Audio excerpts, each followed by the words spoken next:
প্রিয় BA fifth সেমিস্টারের ছাত্রছাত্রীরা, আজকে আমি যে বিষয় নিয়ে আলোচনা করব সেটি হচ্ছে তোমাদের যে কম্পালসারি ইংলিশ রয়েছে LCC2, এই পেপার থেকে আমি তোমাদের গুরুত্বপূর্ণ দুটি পোয়েট্রি থেকে আমি প্রশ্ন এবং উত্তর নিয়ে আলোচনা করেছিলাম, এবং কিভাবে তোমরা ফ্রি পিডিএফ নোটস পাবে আগের ভিডিওতে আলোচনা করে দিয়েছিলাম।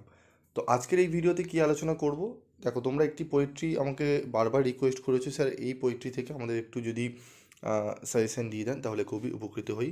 যারা একটু ভালো রেজাল্ট করতে চাইছো তারা বলছো যে স্যার আমরা আরেকটি পোয়েট্রি আমরা চুজ করব, সেটি পড়ব। তো সেখান থেকে যদি প্রশ্নগুলো যেগুলো খুবই গুরুত্বপূর্ণ সেগুলো যদি বলে দেন তাহলে খুবই উপকৃত হই। তো তোমাদের জন্য আমি বলে দিচ্ছি, তোমরা দেখে নাও। আমাদের পোয়েট্রি হচ্ছে to India my native land. এখান থেকে কি প্রশ্ন পড়বে, এখান থেকে পড়বে give a substance of Derozio's to India my native land. Derozio Bharat আমার জন্মভূমি, এর একটি উপাদান দিই। এই প্রশ্নটা পড়বে ভালো করে, তার সঙ্গে পড়বে consider Derozio to India my native land as a patriotic poem. তারপর রয়েছে or evaluate Derozio to India my native land as a poem of. ঠিক আছে, এই কবিতাটি তোমরা এই কবিতা মানে সরি পোয়েট্রি থেকে তোমরা এই 1 এবং 2 নম্বরের যে প্রশ্নগুলো রয়েছে, অরে যে প্রশ্নটি রয়েছে, এগুলো একটু ভালো করে তোমাদের কিন্তু পড়তে হবে। ঠিক আছে, তারপর আরেকটি প্রশ্ন রয়েছে, দেখো এই তিনটি প্রশ্ন যদি পড়ে যাও, যারা into India my native land থেকে প্রশ্ন পড়তে চাইছো, এই তিনটি প্রশ্ন পড়ে গেলে আশা করি তোমরা অনেকটাই উপকৃত হবে।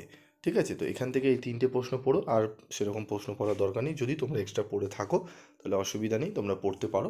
তবে এই তিনটি প্রশ্ন মধ্যে দুটো তোমাদের যে 1-এর প্রশ্নটা এবং 2-এর প্রশ্নটা প্রায় অ্যাজ ইট ইজ সেমই অ্যান্সার হবে, খালি 3 নম্বরের প্রশ্নটা একটু আলাদা হবে।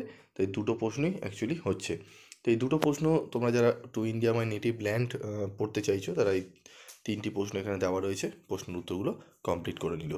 এবং যারা গ্রুপে জয়েন্ট হতে চাইছো, যারা বলছো যে স্যার আমরা গ্রুপে কীভাবে জয়েন্ট হব, আগের ভিডিওতে তোমরা বলেছো, তো গ্রুপে জয়েন্ট হওয়ার জন্য তোমাদের আমি কমেন্ট বক্সে একটি লিঙ্ক দিচ্ছি গ্রুপের, সেই লিঙ্কের মাধ্যমে তোমরা গ্রুপে জয়েন্ট হয়ে যাও। সেখান থেকে তোমরা যে ফ্রি নোটসগুলো আমি দিচ্ছি সেগুলো তোমরা কালেক্ট করে নিও। আজকের মতো এটুকুই, দেখা হচ্ছে পরবর্তী ভিডিওতে। সকলে ভালো থাকবে, সুস্থ থাকবে।